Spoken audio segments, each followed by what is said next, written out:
Gold, trusted gold buyers. మీరు తాకట్టు పెట్టిన బంగారాన్ని విడిపించి ఈ రోజు ఉన్న మార్కెట్ ధరకు కొనబడను.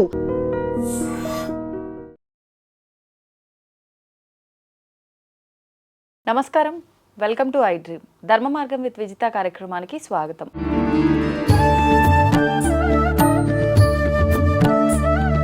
ప్రస్తుతం మనతో పాటు ఉన్నారు ప్రముఖ జ్యోతిష్య వాస్తు పండితులు, లలిత ఉపాసకులు శ్రీ శ్రీ శ్రీ నానాజీ పట్నాయక్ గారు. ఇప్పుడు వారితో మాట్లాడి మరిన్ని విషయాలు తెలుసుకుందాం. నమస్కారం అండి. శ్రీమాత్రే నమః. గురుగారు, వారాహి నవరాత్రులు ప్రారంభం మరికొద్ది రోజుల్లో ఉంది. అంటే ఆషాఢ మాస ప్రారంభ దశల్లోనే వారాహి నవరాత్రులు అని చెప్పి మాట్లాడుకుంటున్నాం. అయితే అసలు ఈ వారాహి అమ్మవారిని అందరూ పూజించడానికి వీల్లేదు అని చెప్పి రకరకాలుగా మాట్లాడుకుంటున్నాం. అంటే గత 3-4 సంవత్సరాల నుంచే అమ్మవారి గురించి ఎక్కువగా వినపడుతోంది. వినపడిన దగ్గర నుంచే ఈ పూజలు, ఆరాధనలు, నవరాత్రులు వీటి గురించి మనం మాట్లాడుకుంటున్నాము.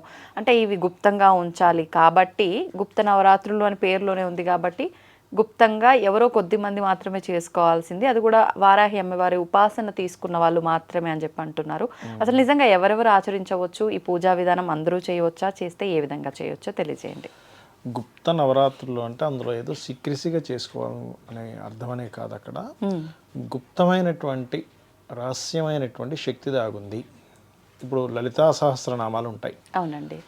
లలితా సహస్రనామాలకి లలితా రహస్య సహస్రనామాలని పేరు. అంటే అందులో దిగువడంగా బయటికి కనబడడానికి ఆ నామంకు ఉండే అర్థం ఒకటైతే, రహస్యంగా మరొక అర్థం ఉంది. అర్థం ఏదో ఉంది, లోపల దాగి ఉంది అనే శక్తి దాగి ఉంది ఇక్కడ. అయితే ఇక్కడ ఎందుకు చాలామంది వ్యతిరేకిస్తుంటారు? అది ఎవరో బయట హేతువాదులో లేకపోతే నాస్తికులో వేరే మతస్థులో కాదు వ్యతిరేకించేది, మన వాళ్ళే.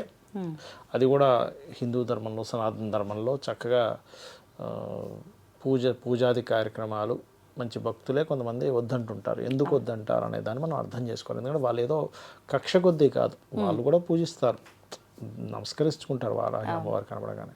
ఇక్కడ ఏమిటంటే కొన్ని శక్తి దేవత ఆరాధన అనేటువంటిది ఏవైతే ఉంటాయో, ఇప్పుడు దశమహావిద్యలు కానివ్వండి, వారాహి కానివ్వండి, ప్రత్యంగిర కానివ్వండి, ఇట్లా కొన్ని ఉన్నాయి. ఇవి గురువు సమక్షంలో పర్ఫెక్ట్గా తీసుకొని చేసుకోవాలి. అలా కాకుండా ఎవరైనా సరే సరైన పద్ధతి తెలియకుండా కనుక చేస్తే దానివల్ల వాళ్ళకి ఇబ్బంది ఉంటుంది. ఎవరికి ఇబ్బంది ఉంటుంది అంటే, ఒకటి అంటే దేవత ఆరాధన చేసినా ఇబ్బంది ఉంటుందా అండి? ఇబ్బంది అంటే నేను చెప్పేదేనండి, ఇప్పుడు కామన్గా మీరు ఒక వారాహి అమ్మవారి ఫోటో పెట్టుకొని సహస్రనామాలు చదువుకొని దీపం పెట్టుకొని రెగ్యులర్ చేసుకోవడంలో ఎటువంటి ఇబ్బంది లేదు. కానీ కొన్ని సాధనలు ఉంటాయి.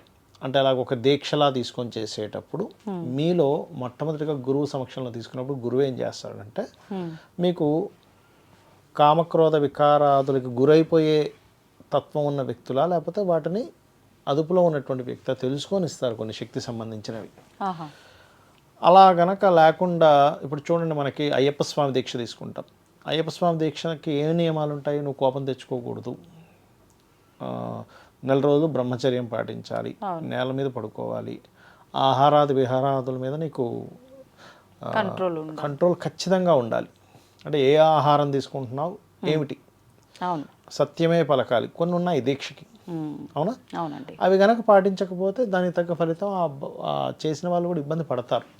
ఇక్కడ ఏమిటంటే, సరైనటువంటి పద్ధతులు పాటించకపోతే ఈ నవరాత్రులు చేసే వారికి ఇబ్బంది వస్తుందని ఒకటి. వీళ్ళు గనక కామక్రోధాది వికారాదులకి లోబడి ఉండకుండా, అంటే ఒక విచ్చలవిడిగా చేయడం వల్ల కానీ, లేకపోతే ఎవరి మీద కోపం తెచ్చుకుంటే ఏమవుతుందంటే, ఈ శక్తి దేవతా రూపాలు ఏవైతే ఉంటాయో, కొంచెం శక్తి స్వరూపులు ఎవరైతే ఉంటారో వీళ్ళకు ఉన్నటువంటి లక్షణం ఏమిటంటే, ఇప్పుడు నేను చేస్తున్న ఉదాహరణ, నాకు బాగా కోపం ఎక్కువ అనుకోండి, ఎవరి మీద కోపడ్డా ఈ దీక్షలో ఉన్నప్పుడు వాళ్ళకి ఇబ్బంది వస్తుంది. ఫస్ట్ వాళ్ళకి అమాయకులైనటువంటి వాళ్ళకి ఇబ్బంది రావడం వల్ల, వాళ్ళు ఏ అన్యాయం చేయకుండా వాళ్ళకి ఇబ్బంది జరిగింది అనుకోండి ఉదాహరణకి. అంటే మీరు పూజలో ఉండి దీక్షలో ఉన్నప్పుడు మీరు ఎవరైతే అపోజిట్ పర్సన్ అన్నారో వాళ్ళు ఇబ్బంది పడతారు. ఎందుకు అంటే వాళ్ళ మీద నేను కోప్పడితే అప్పుడు వాళ్ళు అమాయకులు అనుకోండి ఉదాహరణకి.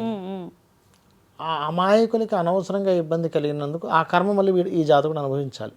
అంతే, ఎవరైతే ఇది చేస్తున్నాడు. అలా కాకుండా అసలు ఈ దశమహావిద్యలు కానివ్వండి, ఈ వారాహి అమ్మవారికి సంబంధించినవి కానివ్వండి, ఎనీ శక్తిదేవత ఆరాధన ఏంటంటే ముఖ్యంగా ఏదో శక్తులు సంపాదించుకోవడానికి మాత్రమే కాదు, మన యొక్క పూర్వజన్మ కర్మలు దగ్ధం చేసుకోవడానికి, జ్ఞానాన్ని పొందడానికి, జన్మరాహిత్యం పొందడానికి. ఇవి ప్రధానమైనటువంటి కారణాలు. అంతేగాని ఏదో శక్తి సంపాదించేసుకుని ఇంకోటి ఉన్న ఏదో చేద్దామని వీటి కోసం కాదు. ఇక్కడ ఒక విషయం మనం అర్థం చేసుకోవాలి. ఈ ఉగ్రస్వరూపాలు ఏవైతే ఉంటాయో దశమహావిద్యలు కానివ్వండి, ఈ వారాహి అనే అమ్మవారు అష్టమాతృకలలో ఒక మాతృక. మీకు ఒక మరొక విచిత్రం, సప్తమాతృకలు కదా, అష్టమాతృకలు. కొంతమంది సప్తమాతృకలు అంటారు కానీ అష్టమాతృకలు మీరు నెట్లో కొట్టినా వస్తుంది అష్టమాతృకల పేరు. అందులో మహాలక్ష్మి కూడా ఒక అష్టమాతృకే. ఇప్పుడు చాలా మందికి తెలియని విషయం ఏంటంటే మహాలక్ష్మి మామూలుగా పూజ చేస్తారు కదా, దానికి కొన్ని నియమాలు ఉన్నాయి. మహాలక్ష్మి పూజ చేసేటప్పుడు కూడా శుచి శుభ్రత లేకుండా అసలు పూజ చేయకూడదు మహాలక్ష్మి. శుచి శుభ్రత అందరూ పాటిస్తుంటారు, శుచి తెలియదు చాలా మంది. శుచి అంటే అంటూ ముట్టు. ఈ అంటూ ముట్టు పాటించకుండా చేయడం వల్ల కూడా లక్ష్మీదేవి అనుగ్రహం ఉండదు. చాలా మంది చూడండి, నేను మహాలక్ష్మి పూజ చేస్తున్నా అండి, ఏంటో మాకంత రావట్లేదు, ఎందుకంటే అక్కడ శుచి లేదు. అంటే ఏ రకంగా అండి? అంటూ ముట్టు, అబద్ధం ఆడకూడదు మహాలక్ష్మి పూజ చేసేటప్పుడు. అసలు సత్యనారాయణ స్వామి వ్రతం చేస్తారు, అస్సలు అబద్ధం ఆడకూడదు ఇంకా ఆ రోజు నుంచి ఆ వ్యక్తి. కానీ ఎవడు పాటిస్తున్నాడు? ఎందుకు మనకి రిజల్ట్స్ రావట్లేదు అంటే కారణం కనీసం ఆ రోజైనా ఉంటున్నారా, తర్వాత సంగతి ఏమో. అదే కదా, అలా ఉంది పరిస్థితి. అంటే నేను అనేది ఏంటంటే కేవలం చిన్న చిన్న సాత్వికమైనటువంటి దేవత సంబంధించినవి చేసేటప్పుడు ఇన్ని నియమాలు ఉన్నప్పుడు అవును, ఆ అమ్మవారు వారాహి గుప్త నవరాత్రులు చేసేటప్పుడు నువ్వెంత దీక్షగా ఉండాలి, నువ్వెంత నిష్ఠతో ఉండాలనేది తెలుసుకోవాలి. పూజించడం ఎక్కడా తప్పు కాదు, నువ్వు దాన్ని నమస్కారం చేసుకోవడం ఎక్కడ తప్పు కాదు, వారాహి అమ్మవారి ఆలయం ఉంటే వెళ్ళడం ఎక్కడ తప్పు కాదు. కానీ వీళ్ళు సరిగ్గా పాటించక ఇబ్బంది పడతారేమో అనే భావనతో కొంతమంది వ్యతిరేకిస్తుంటారు. అంతేగాని వాళ్ళు ఏదో భక్తులు కాదు, వాళ్ళకి ఏదో జ్ఞానం లేక కాదు చెప్పేవాళ్ళకి. ఇది మనం అర్థం చేసుకోవాలి. మరొకటి ఏంటంటే అమ్మవారు కానివ్వండి, ఒక మహావిష్ణువు కానివ్వండి, ఒక ఉగ్రస్వరూపాన్ని దాల్చారంటే ఎందుకు దాల్చారు? అలా ఉగ్రస్వరూపాన్ని మనం గనక ధ్యానించకూడదు, పూజించకూడదు అనుకుంటే లక్ష్మీ నరసింహస్వామిని ఎవరు పూజించకూడదు మరి అలా అంటే. అవును, విష్ణువుగా మరి విష్ణు ఉగ్రస్వరూపాన్ని ఎందుకు దాల్చాడు? ఆ హిరణ్యకశిపుడు ఎవరైతే ఉన్నారో ఆయన పొందినటువంటి అతని మరణానికి పొందిన ఒక వరం ఏమిటది?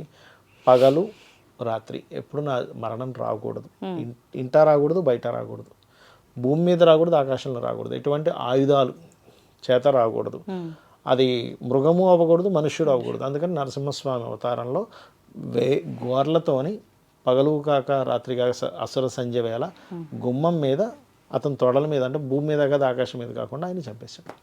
అది ఎవరి కోసం వచ్చింది ఆ రూపము? రాక్షసుల కోసం చంపడం కోసం. ఈ యొక్క అష్టమాతృకలు కూడా ఎవరు అంటే శాస్త్రం చెప్తుంది, మనకి చండీ పారాయణంలో ఉంటుంది. వైష్ణవి, విష్ణువు శక్తి వైష్ణవి, వరాహ శక్తి వారాహి, బ్రహ్మ యొక్క శక్తి బ్రాహ్మి, నరసింహస్వామి యొక్క నారసింహి, ఇలా చెప్పారు ఒక్కొక్కటి. ఈ అష్టమాతృకలు మనకి చండీ పారాయణం చేసేటప్పుడు ఈ చండముండుల్ని వీళ్ళందరినీ దుర్మారడానికి వస్తారు ఈ శక్తులందరూ వచ్చి ఆ రాక్షసులను సంహరిస్తుంది. అదేవిధంగా మనం ఎప్పుడైతే ఏదైనా శక్తి దేవత ఆరాధన చేసేటప్పుడు ఎందుకు ఈ నియమాలు పాటించాలంటే మనలో ఉండేటువంటి రాక్షసత్వం, మనలో ఉండేటువంటి నెగటివ్ క్వాలిటీస్, నెగటివ్ తత్వం పోవడానికి. ఈ దీక్షలో ఉన్నప్పుడు మనం ఏం చేస్తాం, ఇవన్నీ పాటిస్తాం కదా చాలామంది.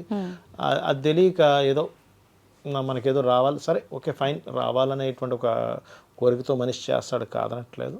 కాకపోతే ఇక్కడ ఏంటి, ఇవి మీరు దృష్టిలో పెట్టుకొని చేయాలి, అప్పుడు ఖచ్చితంగా అనుగ్రహం ఉంటుంది. ఇప్పుడు ఈ దీక్ష చేయాలనుకున్న వాళ్ళు ఈ వారాహి నవరాత్రులు ఈ 9 రోజులు మాత్రమే చేయాల్సి ఉంటుందా? ఎలా ఉంటుంది దీక్ష? మామూలుగా మండలం రోజులు అంటారు కదా, చేసేవాళ్ళు 9 రోజులు చేస్తారు, మండలం చేసేవారు మండలం చేస్తారు. ఇప్పుడు శక్తి దేవత సంబంధించిన మంత్రం తీసుకొని రోజు పూజ చేసుకునే వాళ్ళు ఉంటారు. కాకపోతే నియమాలు ఈజ్ మోస్ట్ ఇంపార్టెంట్. ఒక అయ్యప్ప స్వామి దీక్ష తీసుకుంటే ఎలా నియమాలో దీనికి కూడా నియమాలు చాలా ముఖ్యమైనటువంటి. ఇప్పుడు రాత్రి సమయంలోనే ఆరాధించాలా ఈ అమ్మవారి పూజ చేసే వాళ్ళు కానీ పారాయణ చేసేవాళ్ళు? మెయిన్గా రాత్రే చేయాలంటారు. అంటే ప్రయోగం చేసేటప్పుడు వార్తాళి ప్రయోగం రాత్రి సమయంలో చేయాలని ఉంటుంది శాస్త్రంలో. అంటే ఇప్పుడు ప్రయోగం అంటే ఏంటంటే ఒక కోరిక కోసం మనం చేస్తున్నాం. సర్వసాధారణంగా ఈ శక్తి దేవత ఆరాధనలన్నీ కూడా నేను చూసినంత మట్టుకు రాత్రి 9-10 గంటలప్పుడు స్టార్ట్ చేసి 1 గంట 2 వరకు కూడా జపం చేసుకుంటారు. బలులు అంటారు, బలులు అంటే నిజంగా వెళ్ళి ఏమి మాంసాలు ఏం పెట్టరు, కొంతమంది పెడతారు, అది తినేవాళ్ళు. ఇప్పుడు ఎలా ఉందంటే అమ్మ, ఇప్పుడు ఎవరైతే ఏది తింటారో వాళ్ళే అది పెడతారు. ఇప్పుడు మాంసం తినేవాడు మాంసం పెడతాడు. అవును, ఇప్పుడు వెజిటేరియన్స్ ఏం బెటర్గా అక్కడ. సో నువ్వు తింటున్నప్పుడు నువ్వు తిన్నదే భగవంతుడికి పెడుతున్నావు. అలా చేసేవాళ్ళు ఉన్నారు, అదొక పద్ధతి. ఇక్కడ ఏమిటంటే వామాచారము, దక్షిణాచారము, కౌలాచారం, ఇవన్నీ కలుపుతున్నారు. ఇక్కడ వచ్చిన ప్రాబ్లం అది. ఏదో ఒకటి కాకుండా 3 కలిపేస్తున్నారు. మూడింటిని కలిపేస్తున్నారు. ఏది చేసుకునే కూడా అది చేసుకుంటున్నాడు. అయితే ఇలాంటివి చేసేటప్పుడు మాత్రం గురువు యొక్క సమక్షంలో, ఒకప్పుడు మనకు ఒక మంత్రం ఇవ్వాలి గురువు అంటే 1 సంవత్సరం 2 సంవత్సరాలు ఒక విద్య నేర్పాలన్నా.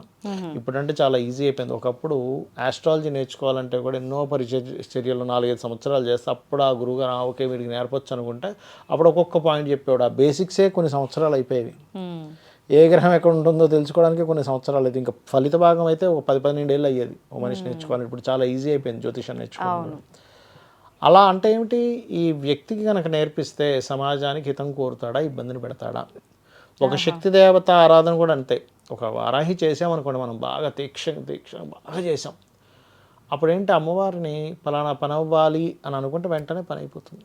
కాకపోతే ఏంటంటే మీకు ధర్మం కోసం చేయాలి ఏదైనా కూడా, అధర్మం కోసం వాడడానికి వీల్లేదు.